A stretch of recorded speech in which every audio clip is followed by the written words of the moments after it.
你有冇諗過香港有個盤俾大概94萬起就可以住到過世？冇錯啊，真係住到終老嗰隻㗎。咁但係先唔好咁興奮，因為呢一個唔係普通私樓，而係房協嘅長者安居樂住屋計劃，至少要60歲或者以上先申請到㗎。今次講嘅係牛頭角彩頤居，鄰近淘大花園。佢唔係每個月交租，而係入住嗰陣一次過俾一筆租住權費。年紀越大，費用越平；單位越大，費用就越貴。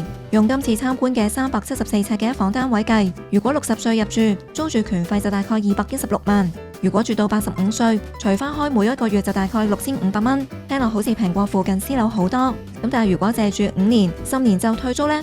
除翻開條數就即刻唔同晒，可能變到同私樓租金差唔多，甚至更加貴。咁問題嚟啦，係咪真係要同房協鬥長命？咁但係住客富山就唔係咁諗啦，佢最睇重嘅係安全感。屋苑有緊急醫療服務，有時佢心臟唔舒服，一撳屋裏面嘅緊急掣，護士同管理員好快就上門幫手啦。咁彩頤居到底抵唔抵住呢？想知完整嘅租金計法同單位開箱，去 YouTube 睇足本版啦。